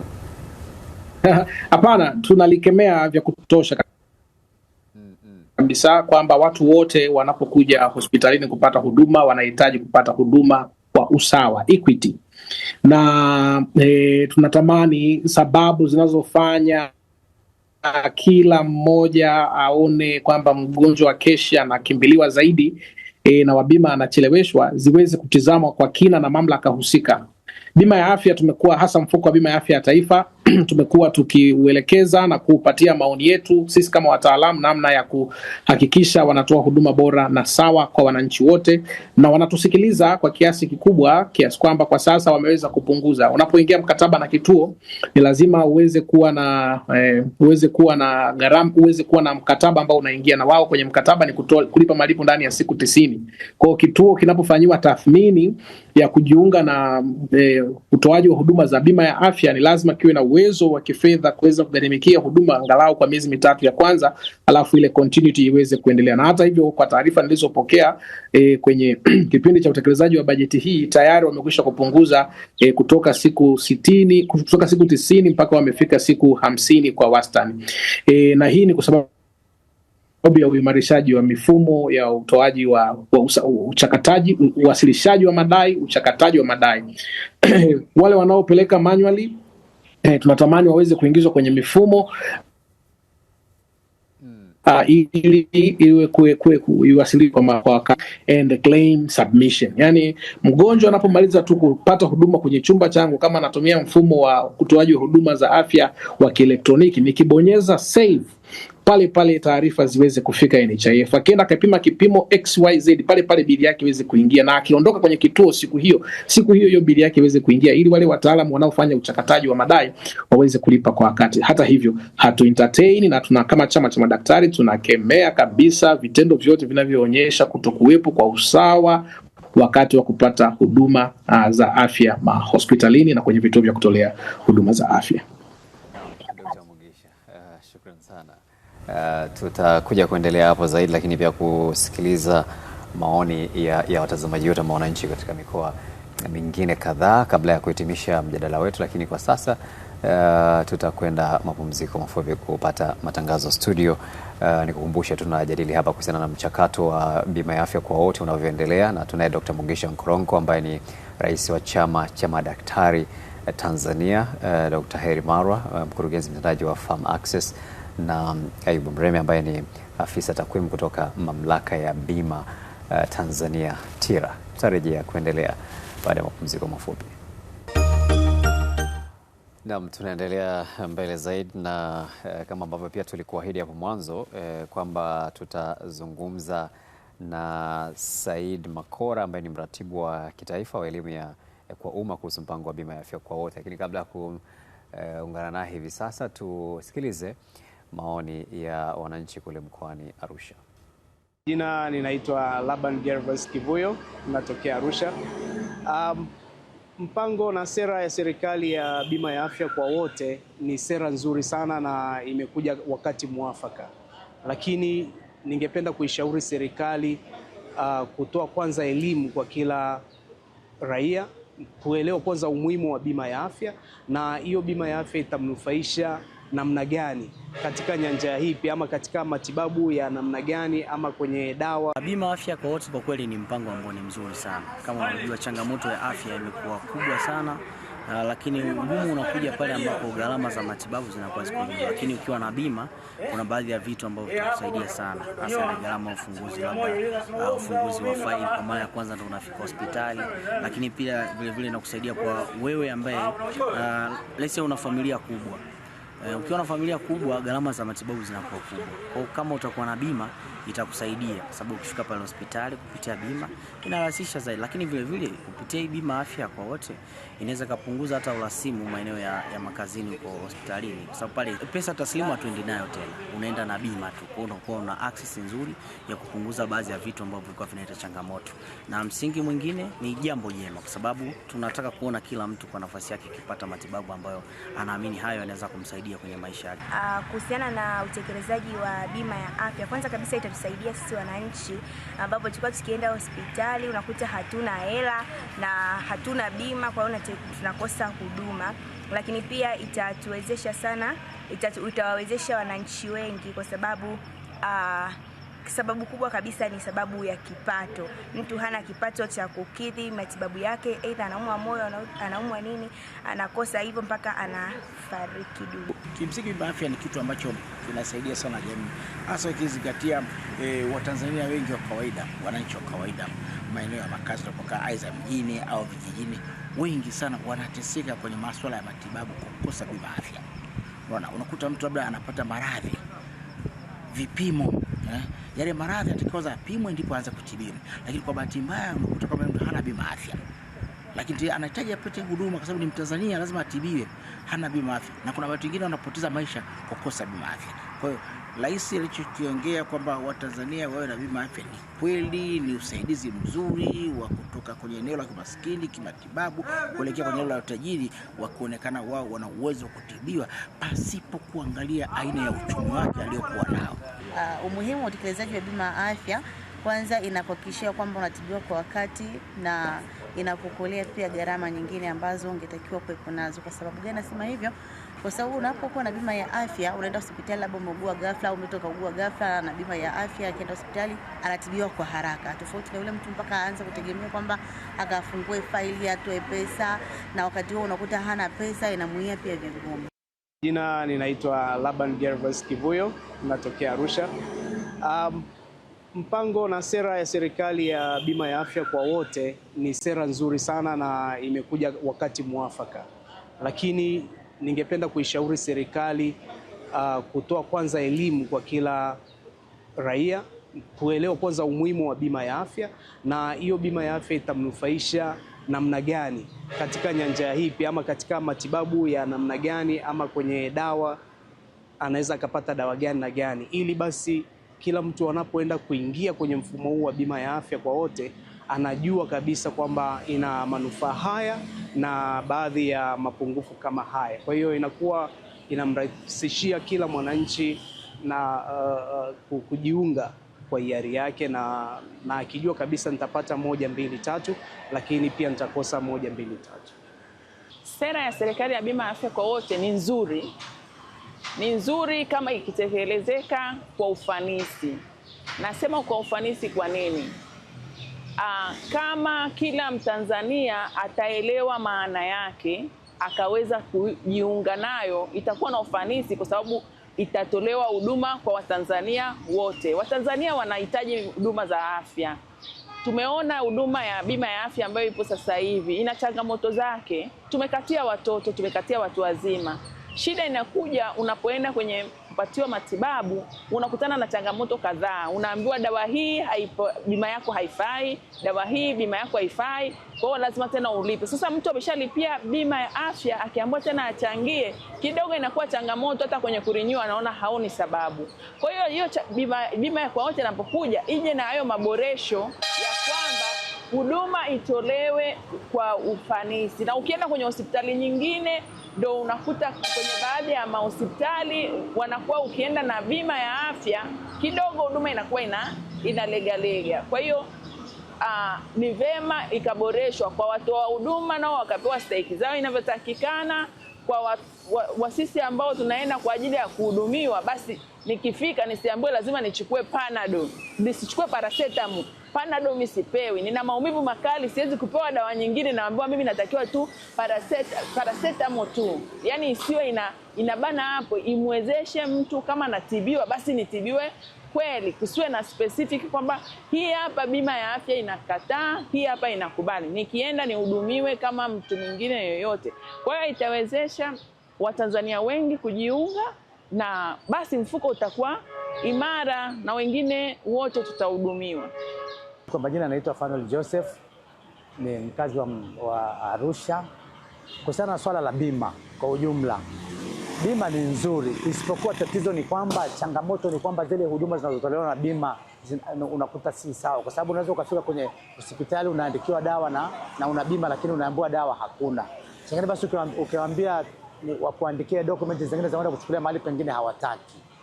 Alafu isitoshe wanabagua, hizi bima wanazibagua pia. Ukifika kama hospitali zingine unakwambia bana bima hii hatupokei, bima hii hatupokei. Kwa hiyo pia ni changamoto kubwa ambazo unazipata. Alafu tena hii bima mnaosema ya bure, bima ya afya kwa watu wote ni jambo ambalo halitakaa liwezekane. Kwa sababu pia hata hizi watu ambao tayari tuna bima hatupati yale mahitaji ambayo ni sahihi. Huduma si sawa. Naam, tumesikia maoni huko mkoani Arusha wananchi wakizungumza. Lakini mzungumzaji wa mwisho ameibua hoja ya msingi kuhusu mantiki ya bima ya afya kwa wote. Ikiwa bima ya afya inayopatikana inachukua sehemu ya mahitaji ya mgonjwa, alafu mengine anaambiwa aingie mfukoni, mantiki iko wapi hapo, Dr. Heri? Manake bado tutakuwa na mantiki ile ya bima ya afya kwa wote. Nadhani ana hoja ya msingi, lakini pia nafikiri ni swala la kwamba wakati unalipa ulikuwa unalipia kwa ajili ya kitu gani, na nafikiri ndio maana pale mwanzoni Ayubu alisema kwamba bima ya afya kwa wote inaanzia pale ambako zaidi ya 80% ya mahitaji ya kila siku yanakuwa yamejumuishwa, kwa sababu ukweli ni kwamba hauwezi ukawa na bima ambayo ni ya bei ya chini kabisa, lakini kila kitu ambacho kinahitajika kinakuwemo. Kitu cha msingi ambacho nchi za wenzetu wanafanya ni kwamba unakuwa na ile kifurushi cha msingi, lakini kunakuwa na utaratibu wa kuhakikisha wale ambao hawana uwezo wa kujilipia kile cha juu zaidi, kunakuwa na utaratibu wa kukilipia. Kwa maana ya kwamba hata kama mimi na familia yangu nimeweza kulipa ile 150,000 ambayo ni 80% ya vile vitu, kinapotokea kitu kiko nje ya ile 80%, basi kuna mfumo ambao utaweza kutambua hivyo ili niweze kulipiwa kile kitu, ili nisifike mahali nikawa sipate huduma. Sasa nafikiri tatizo ambalo lipo kwenye mfumo ya sasa ambao ndio wengi wanaongelea ni kwamba huo utaratibu haupo. Kwa hiyo kile ambacho umeweza kukilipia wewe ambacho ni lazima kuwe na basic, unapokuja pale ambako hauwezi kwenda zaidi, hakuna mfumo wa kukuweza kukuinclude na wewe uweze kulipiwa. Kwa hiyo nafikiri sasa tunapokwenda kwenye afya kwa wote ni lazima tuwe tuna mfumo wa hivyo. Yule ambaye tunajua anaweza kujilipia kila kitu ajilipie kila kitu. Yule ambaye tunajua anaweza kutokujilipia kabisa, zero, wale wa kipato cha duni kabisa, walipiwe kwa 100%. Kwa wale ambao wanaweza akalipa hiyo 150,000 lakini vya juu hapo hawezi, basi na ikuwe na utaratibu wa kutambua na kulipia ile huduma specific pale inapokuwepo. Na ndio linapokuja ile umuhimu wa kuwa na fedha ambayo inatoka kwenye kodi ya kuweza kugharimia huduma kama hizo. Sasa kama hakutakuwa na utaratibu kama huo, ni wazi tutarudi kwenye malalamiko haya ambayo sasa hivi tunayo, kwamba unalipia, unafika pale unaambiwa hii huduma haipo, na wewe unakuwa hauna uwezo wa kulipia zaidi. Vipimo inabidi ulipie. Yes. Kwa hiyo lazima tuangalie, ni msingi kuwa na kitita cha msingi ambacho ni sawa, nchi zote zinafanya hivyo, lakini vile vinavyokosekana pale vinaenda wapi? Hata nchi zilizoendelea, mimi nafanya kazi na shirika la Uholanzi, kwa hiyo napata bahati ya kwenda mara nyingi na kufuatilia mifumo yao.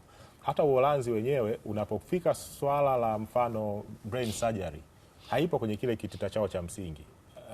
Lakini unapohitaji kufanyiwa brain surgery na wanajua kwamba hauna uwezo wa kulipia, kuna namna ambavyo kuna mfumo ambavyo utaweza kulipia ile huduma. Kwa hiyo hivyo ndivyo ambavyo wenzetu wanafanya, na lazima tuige ili kuweza kupata ile imani ya watu wanaojiwa. Naam, Ayubu, karibu. Asante. Lakini tukiangalia kwenye hii sheria ya bima ya afya kwa wote, kwa wale wananchi wasio na uwezo, serikali imetengeneza mfumo kwamba itawalipia hichi kitita ambacho niseme ni cha msingi, lakini pale ambako watakaohitaji huduma za zaidi ya hapo, serikali imesema itawagharamia kwa utaratibu ambao wa kuwalipia kupitia ule mfuko ambao uliwekwa kwa ajili ya kuwagharamia. Kwa hiyo kwa wananchi wasio na uwezo ambako watakuwa wamejiunga kwenye hichi kitita cha ambacho ni cha msingi, wakihitaji huduma zaidi ambazo zilizoko kwenye kile kitita, serikali imeanzisha ule mfuko maalum ambao ulianzishwa kwa ujumu wa sheria, na imesema itawagharamia to the 100%. Inabakia asilimia ile nyingine wale wa Tanzania walionunua hicho kitita chenyewe, hao ndio itabidi wajigharamie. Ila kwa hao wasio na uwezo, serikali imeweka utaratibu wa kuwagharamia kutoka kuanzia hapa kwenye kitita cha msingi mpaka kwenye zile huduma nyingine za muhimu watakazozihitaji kufikia 100%. Sawa kabisa. Hapo umezungumzia kuhusiana na kitita cha huduma za ziada ambayo ni ibara 17C, lakini sheria hii pia inazungumzia kwa ujumla kuhusu kitita cha bima ya afya cha jamii, lakini pia useme vitita vya mafao kwa ujumla. Na hapa ndo kuna kiu sasa ya kujua kwamba wananchi watataingia shingapi, kwa sababu sheria imetoa mamlaka kwa waziri kushirikiana na wadau wengine kutengeneza hivyo vitita. Sasa manake wadau wenyewe ndio nyie, na kiu kubwa wa Tanzania ni kujua kwamba hivyo vitita vitakuwa na kiasi gani, ama ni kiasi gani wananchi watatakiwa kuchangiana kwa utaratibu upi? Ayubu, kama tayari nyi wasimamizi wa kampuni za bima tayari mnayo majibu, mnaweza mkatuambia, lakini pia kutujulisha nini kinaendelea hivi sasa. Kwa sasa hivi kinachoendelea ni kwamba kuna proposed bay ambayo tayari iko katika, tunaisikia hata katika maoni ya wananchi kuna proposed bei ambayo tayari hata ishafikiwa kwa wananchi kuwataja, lakini bado haijaidhinishwa. Ambayo ni shilingi ngapi? Ambacho itakuwa ni shilingi 1,500,000 kwa kaya ya watu 6. Ninavyosema kaya ya watu 6 tunamaanisha kwa mwaka. Kwa mwaka. Nitakuwa mimi, tuseme atakuwa mtu mwenza wake, watoto pamoja na ndugu wa damu. Hapo awali sheria ilikuwa inasema inachukua labda ni baba, mama na watoto. Lakini baada ya sheria kuanza sheria ya bima ya afya kwa wote imeruhusu kuongeza ndugu wa damu. Lakini kuna kipengele pale kwenye sheria ikasema ndugu wa damu lakini mwenye umri chini ya miaka 21. Lakini pia sheria ikafungua mwanya mwingine kusema pia tunagundua kwamba katika familia nyingi zina wale watoto wa kuasili. Sheria imeruhusu kwamba wale watoto wa kuasili, kuna mtoto huyu nimemwasili nikawa mwanangu, sheria pia imeweka mwanya kumuongeza kwenye hicho kitita. Yaani ukimwasili maana ni mwanao sasa. Wasizidi 6. Lakini wasizidi 6. Tunasema kuna familia yenye watoto zaidi ya 6, itakuwaje kwa wale wenye watoto zaidi ya 6? Kaya tumesema kaya mwisho ni watu 6. Sasa kwa wale ambao kaya wamekuta imezidi watu 6, sheria imeweka kwamba mna uwezo wa kuanzisha kaya nyingine. Ndio. Kwa na maisha nayo mtaanzisha itakuwa ni kaya nyingine ambayo itakuwa ina uwezo pia ya kulipia kiasi na kupata huduma sawa na ile kaya ya awali. Sasa na mfumo wa bima ya afya pia sheria inaeleza kwamba kutakuwa na kwanza waajiri na waajiriwa katika sekta binafsi na umma, watu walioko katika sekta isiyo rasmi, skimu za bima ya afya zitatengenezwa, watu wasio na uwezo, vituo vya kutolea huduma za afya na mamlaka. Lakini nafikiri hapo swala la msingi lilikuwa ni kujua watu watachangia shilingi ngapi, na nafikiri hichi ambacho kinapendekezwa tungetamani kusikia pia kutoka kwa wadau wengine. Kwa mfano madaktari, nyie mna mtazamo gani kuhusiana na kiasi ambacho wananchi wanapaswa kuchangia, kwa sababu nyie ndio mmekuwa mkiwahudumia hawa wananchi, mnafahamu uwezo, mnafahamu namna ambavyo wamekuwa wakipambana na changamoto za kulipia matibabu wanapokuja kwenu.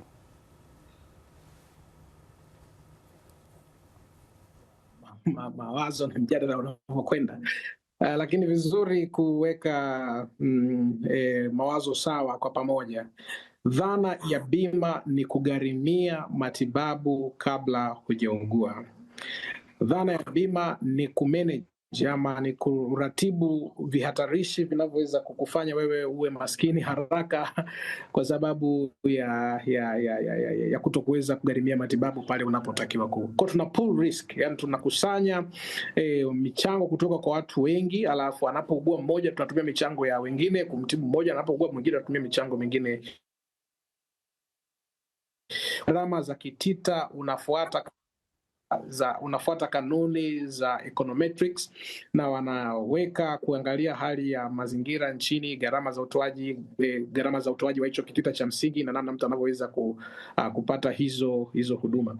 Kwa hiyo endapo Watanzania wote wataweza kuchanga fedha zao kupitia mfuko wa bima ya afya kwa kitita cha 1,500,000, tunaamini kwamba wanaweza wakagharimikiwa huduma kwa mwezi, kwa miezi mitatu, kwa sababu hichi ni kila mwaka, na wakikusanya fedha wataweza kutimiza. Na tunaangalia pia watu wetu hawana uwezo wa kutosha kiuchumi kuweza kugharimia gharama za afya. Kwa kile kitita cha msingi kwa 1,500,000 ambao wananchi wanatibiwa kwenye zahanati, vituo vya afya vilivyoboreshwa na hospitali za wilaya kinaweza kikatosha. Tuna wasiwasi tu na kwamba kita hicho kinaweza kutosha kugharimia gharama za dharura. Ukipata tabu ya dharura unayohitaji kwenda haraka hospitalini kufanyiwa operation kubwa, kufanyiwa matibabu ya moyo, matibabu ya ubongo, matibabu ya uti wa mgongo, matibabu makubwa, inaweza isiwe ya kutosha. Na hatari kubwa ni pale ambapo wananchi watakaojiunga na bima ya afya wakiwa wachache, basi unakuta mna kolapsi kesho kutwa ama siku chache baada ya mfuko kuanza. Ila nafahamu nchini Tanzania tunao watu wenye akili nyingi sana, na ndio maana tunaitwa Bongoland, kwamba tunatumia akili sana. Basi tuweze kutumia akili kufanya hizo prediction, na mguu wa kwanza tunaoingiza kwenye bima ya afya kwa mwaka, basi tufanye mapitio ya haraka, tuone maeneo ambayo tumefanya vizuri, tuyaimarishe, na yale maeneo ambayo tumefanya vibaya tuweze kuyafanyia improvement ama kuyaboresha haraka sana, ili wananchi wengi waendelee kujiunga na mfumo wa bima ya afya. Na tunaona kwa wananchi niliowasikia wako wana wasiwasi. Sasa ni wazi kwamba wanahitaji kuelimishwa. Hilo limeonekana wazi kabisa kwamba wanahitaji kupata elimu ya kutosha. Elimu ya kwanza ni dhana ya bima ya afya na bima zinginezo. Alafu elimu ya pili ni namna ya kutumia fursa zilizoko katika sheria ya bima ya afya kwa wote nchini Tanzania na kanuni zake. Wanafahamu namna ya kujiunga, namna ya kutoa malalamiko pale ambapo hawakupata huduma sahihi, namna ambavyo wanaona mfuko unaendeshwa, waumiliki mfuko wao, wamiliki bima yao, waweze kwa sababu wale ni wateja, waweze kuamua nini wanahitaji. Na hapo ndipo tunapokuja kuangalia matumizi ya tafiti kwenye utoaji wa huduma za afya, kwa kuzingatia tafiti za ndani, tafiti za mazingira ambapo wananchi wetu wanapatia huduma magonjwa wanayougua. Lakini mwisho na si mwisho kwa umuhimu kwenye eneo hili, ni lazima pia tuweze kushirikiana kwa pamoja kudhibiti watu kuugua holela. Ni lazima kudhibiti strategies, ni lazima ziwepo mipango ya kuzuia. Kinga ni bora kuliko tiba. Basi tufanye kwa uaminifu, tuzuie magonjwa, tuweke sera, tuweke mikakati, tuweke afua interventions kadha wa kadha, ili watu wengi wasiugue, lakini wakichanga fedha zao na siku wakiugua waweze kupata huduma wanazozitaka na zinazowarejeshea. Sio ukiwa na bima ndio unakuwa tiketi ya kuugua, basi nenda kaugue. Sawa kabisa. Tulikuwa tunamsubiri kwa hamu sana Said Makora. Huyu sasa amepewa kazi ya kuratibu, ni mratibu wa kitaifa huyu wa elimu kwa umma, mpango wa bima ya afya kwa wote, na kwa sababu tunajaribu kumuunganisha kwenye mjadala wetu na amekuja mwishoni, angalau tusikie kile ambacho kinaendelea sasa hivi katika ngazi ya kitaifa. Mchakato umefikia wapi hasa, wananchi waweze kujua mchakato hasa umefikia wapi. Said Makora, karibu sana, utujuze kuhusiana na hilo. Bila shaka unanipata vizuri, karibu sana kwenye matangazo yetu.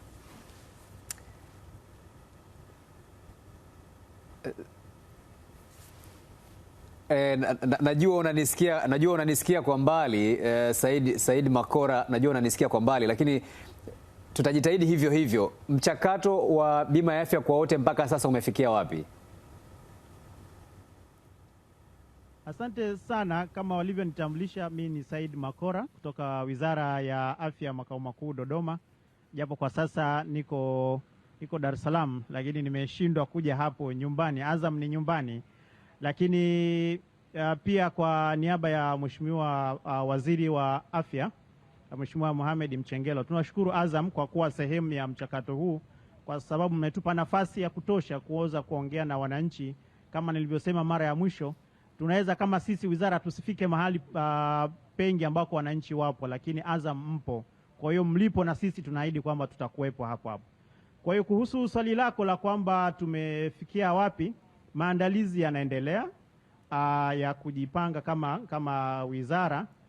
Kama wananchi wote ni mashahidi, kama Mheshimiwa Rais alivyoelekeza kwenye siku zake 100 za mwanzo za utawala wake wa kipindi hiki cha pili, kwamba tutaanza utekelezaji wa sheria ya bima ya afya.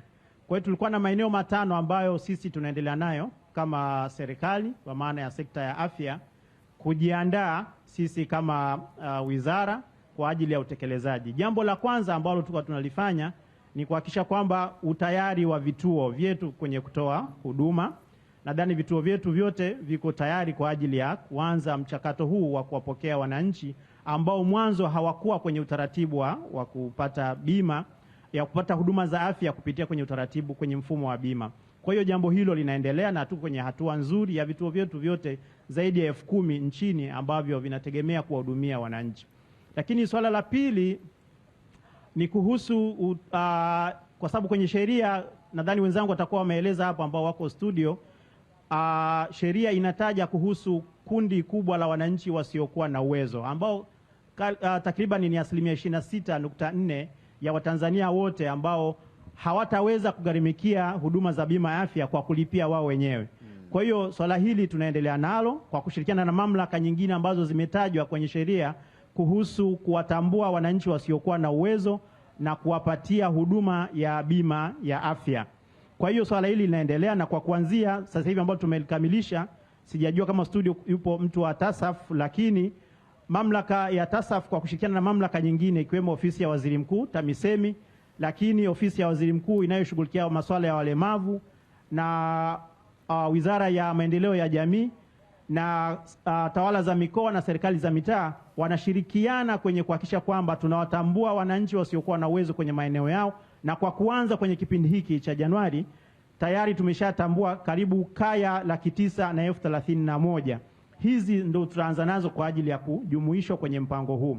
Lakini swala jingine ambalo tunaendelea nalo na Mheshimiwa Rais alilitaja ni kuhakikisha kwamba vituo vyetu vya kutolea huduma vyote vinaunganishwa kwenye mifumo ya TEHAMA, kwa maana mifumo yote iweze kusomana ili kusudi kurahisisha utoaji wa huduma. Masuala ya rufaa, masuala ya huduma nyingine ambazo zitategemea kutolewa kwake kunategemea na teknolojia ya TEHAMA, basi mifumo hii iweze kukamilishwa na vituo kuondoa zile changamoto ambazo walikuwa wanazipata wananchi kabla ya kuanza kutumika kwa sheria hii. Kwa hiyo swala hayo ni masuala pia ya msingi ambayo tunaendelea nayo. Lakini swala la msingi ambalo sasa mimi nalifanyia kazi ni kuwaelimisha wananchi. Ikumbuke kwamba wakati tunapitishiwa sheria hii na waheshimiwa wabunge mwaka 2023 na kuanza kutumika tarehe 16 Agosti mwaka 2023, waheshimiwa wabunge walitupa kitu kimoja, kwa sababu mwanzo ulikuwa tumependekeza kwenye mswada wa sheria kuwepo na vitu vya kufungamanisha wananchi ili kusudi waweze kupata hizi huduma,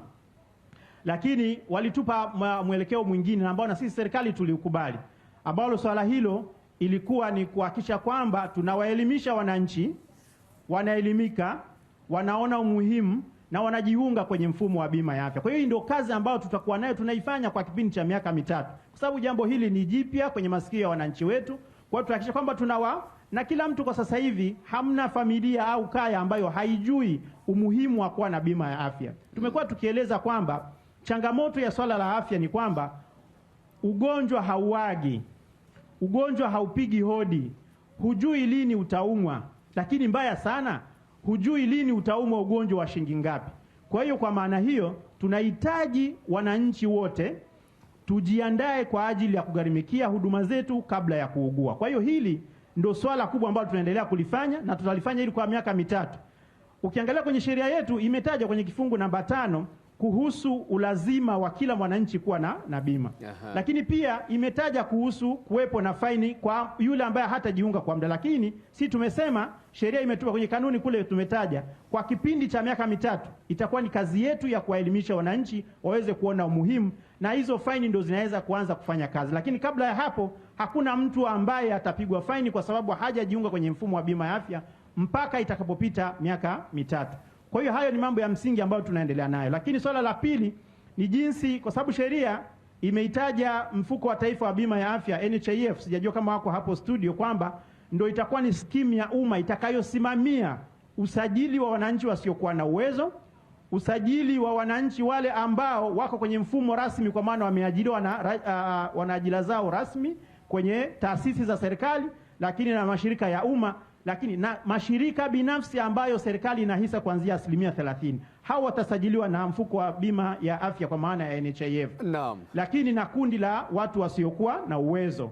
Kwa hiyo NHIF iko kwenye mchakato wa kuanza kuweka mazingira ya kuwasajili wananchi. Kizuri zaidi ni kwamba ile mifumo yote ambayo tulikuwa tunaitumia kabla ya kuwepo kwa sheria hii itaendelea kutumika. Wale walikuwa wanajisajili kupitia mfumo wa CHF, kwa hiyo mbinu zile zile kupitia kwenye serikali za mitaa, kupitia kwenye watoa huduma ngazi ya jamii, kupitia kwenye website za NHIF na taratibu nyingine ambazo wataziweka, ambazo watakuja kuzisema za kusajili wananchi. Na tuna uhakika mwezi huu wa Januari utakuwa ni mwezi wa maandalizi, na soon tutatoa tarehe lini tunaanza usajili. Wananchi wajiandae kwa ajili ya kujisajili na kupata hizi huduma ambazo kimsingi zimeboreshwa kwenye vituo vyetu vya afya vyote. Ni muhimu sasa waweze kuzitumia bila kikwazo cha fedha. Na kushukuru sana Said, asante sana. Umeeleza yote kwa kina sana, na mimi sina la kuongezea, na kwa sababu pia mawasiliano yamekuwa na changamoto, basi ni kuache tu uendelee na majukumu mengine hapo. Shukran sana. Huyo ni Said Makora ambaye ni mratibu wa kitaifa wa elimu kwa umma kuhusu mpango wa taifa wa bima ya afya kwa wote, na tumekuwa hapa pia na wadau wengine ambao tumeshirikiana nao katika mjadala huu. Hilda, pia tumeona maoni ambayo watazamaji wetu wametutumia, lakini pia wale ambao wamezungumza katika mikoa mbalimbali. Lakini kwa kumalizia, hebu tusikilize kule mkoani Singida na kisha mkoani Tabora kile ambacho wananchi wametoa maoni yao. Matarajio tunayo sana, tunamshukuru sana, lakini tunaomba hii bima ambayo inataka kuzinduliwa mwaka 2026 yawe tofauti, kwa sababu tunakuwa na bima, lakini bima ukienda hospitalini, kama ukienda kutibiwa, ukiwa una bima hauwezi kupata zile huduma. Mfano, umeshatibiwa lakini kwenye swala la dawa unaambiwa dawa hamna, na ukiwa na hela, ukiwa na cash unapata huduma. Kwa hiyo naomba tupate mabadiliko kama hayo, ukiwa na bima upate huduma zote, dawa hapo hapo upate, lakini sio kwamba unaambiwa kwamba dawa hamna. Matarajio yetu kwa hii bima ya afya itarekebisha haya yote. Pokea wazo zuri la kuanzisha bima ya afya kwa wote, lakini kwa maoni yangu binafsi, tuanze kutatua kwanza changamoto zilizopo kwenye bima sasa hivi. Changamoto iliyopo, unaweza kaenda na bima lakini usipate dawa. Kwa huo mfumo mnaotaka kuanzisha ni mzuri sana, ni wazo zuri ambalo linaweza likamfikia kila Mtanzania kwenye masuala ya matibabu na likasaidia changamoto nyingi sana kwenye matibabu. Lakini je, mnajipangaje kwenye kutatua changamoto ambazo zilizopo sasa hivi? Changamoto za sasa hivi zilizopo zingekabiliwa kwanza, kama bima inaweza kukava watu kupata dawa ambazo zinahusika kwenye ile bima, zikamilike kwanza kwenye kutatua kwanza hizi bima zilizopo. Saidia au isisaidie, kwa sababu hata sasa hivi bima ambazo tunatumia sasa hivi zina kasoro nyingi tu. Ukienda hospitali una bima, unajua unaenda kutibiwa bure kwa sababu bima yako inafanya kazi. Ukienda pale unaambiwa kipimo fulani kinalipiwa au ugonjwa fulani mpaka utumie cash. Kwa hiyo bima inaweza kusaidia au isisaidie. Watoe zile sheria ambazo zinamkandamiza mtumiaji. Watoe hizo sheria zingine, sijui utibiwi, sijui vidonda vya tumbo, sijui havitumii bima ya afya, sijui vidonda vya nini. Kwamba inapoongelewa hiyo bima ya afya iwe na mabadiliko, kwa sababu hospitali kama ukienda na bima yako ya afya haupokelewi vizuri, tofauti na ule mtu mwenye keshi. Mara ukipokelewa unaambiwa mara hamna dawa ni za kwenda kununua. Nafikiri yako madaraja ya bima ambayo yanatenganisha kulingana na ugonjwa. Kuna matibabu yanataka gharama za juu zaidi, kwa hiyo ziko bima zinashindwa kuqualify, zinashindwa kuwa na sifa ya mtu huyo aliyenayo kuweza kutibiwa. Lakini muhimu ni kwanza serikali kuhakikisha kwamba madawa yanapatikana kwa kutosha, vifaa tiba vinakuwepo vya kutosha katika hospitali zetu, vituo vya afya, lakini pia kuhakikisha kwamba bima hizi ambazo serikali ina mpango wa kuanza kuzitoa kwa wananchi ziweze kuwa zinapokelewa katika kila hospitali na zisaidie kweli wananchi, kulikoni kuwa unaweza ukaenda kwenye hospitali unafika unaambiwa kweli bima unayo lakini madawa hamna. Kwa hiyo ni wajibu wa serikali na watendaji wa Wizara ya Afya kuhakikisha madawa yapo ya kutosha, vifaa tiba vipo vya kutosha, kwa sababu kwa maana ya zahanati, vituo vya afya na hospitali serikali imejenga vingi sana, kuhakikisha kwamba hivyo vitu vyote vinapatikana ili tumrahisishie mwananchi ambaye serikali imelenga kumsaidia. Sio anakuwa na bima halafu anafika hospitalini anaambiwa madawa hamna, ama anaambiwa bima yako hapa haikubaliki, ama bima yako iko chini, hauwezi kutibiwa kulingana na ugonjwa ulionao. Kwa hiyo nafikiri malengo ya serikali ni mazuri. Sasa ni wajibu wa players wote kwenye sekta kuhakikisha kwamba tuna support hili lengo ili mwananchi wa kawaida aweze kupata manufaa. Pia ningependa kuomba serikali yetu, kutokana na kwamba imeanzisha mkakati wa bima, kwa upande mwingine ukizingatia hasa kwenye hizi hospitali ambazo labda zipo, ukizingatia nje ya mji, labda tuzungumzie ambazo ziko kwenye wilaya na nini, zile hospitali zina uhaba wa wafanyakazi, lakini pia zina uhaba wa wafanyakazi wenye weledi. Ningependa kuomba serikali iwalete wafanyakazi ambao watakuwa na weledi, wafanyakazi ambao watakuwa wanazingatia customer care kwa wale wananchi ambao wanakuwa wanatumia bima na sio ambao wanatumia pesa tu. Nadhani kama serikali ikihakikisha kwamba vifaa tiba vinapatikana kwa wingi baada ya wananchi kuwa na bima, nadhani ikihakikisha kwamba kuna vifaa tiba, kuna miundombinu bora, pia kuna wafanyakazi ambao wanaweza wakafanya kazi kwa weledi, nadhani mkakati huu wa bima kila mwananchi ataupokea kwa ari kubwa. Kwanza naanza kushukuru serikali kwa kuanzisha mchakato wa bima ya afya kwa kila mwananchi. Kinachopaswa kuzingatia serikali kwamba hii bima iweze kumsaidia mwananchi anapoenda katika matibabu, ikimaanisha kwamba kila ugonjwa atakaopata aweze kutibiwa. Sio kwamba eti bima imbague kwamba ugonjwa wako ni mkubwa hawezi kutibiwa. Kwa hiyo bima iwe na manufaa makubwa kwamba kila atakachohitaji mwananchi ahudumiwe, ikiwemo dawa pamoja na matibabu, ikiwemo upasuaji na kila aina ya shida atakayohitaji. Na pia serikali nimeshukuru kwa sababu itarahisisha kwa watu ambao pia atajikuta ana uchumi kwa muda ule. Kimsingi kwamba mwananchi akienda hata kama ana pesa anaweza kutibiwa. Pia hii bima ningependa iongezwe muda. Mfano kama bima ya mwaka mmoja. Mimi serikali ningeomba iwe na bima angalau iwe na miaka 3. Kimsingi kwamba mwananchi atakapopata bima apate kuanzia miaka 3. Sio bima ya mwaka mmoja alafu mwaka unaofuata inakuwa ni changamoto. Kwa hiyo serikali ni mchakato mzuri, lakini iboreshe pia dawa ziwe za kutosha, pia mtu ahudumiwe kwa haraka inapoenda katika matibabu yake. Naam, maoni ya wananchi, kila mtu ana maoni yake, kila mtu ana mtazamo wake, na bila shaka mamlaka zinazofuatilia zinaangalia yale ya muhimu na kuyafanyia kazi. Na hapa studioni tumekuwa na Dr. Mugisha Nkoronko ambaye ni rais wa chama cha madaktari, lakini pia Dr. Heri Marwa, mkurugenzi mtendaji wa Farm Access, na hali kadhalika Ayub Mreme ambaye ni afisa takwimu kutoka TIRA. Tunawashukuru sana kwa elimu ambayo tumeipata na kushiriki nasi kwenye mjadala wetu siku ya leo.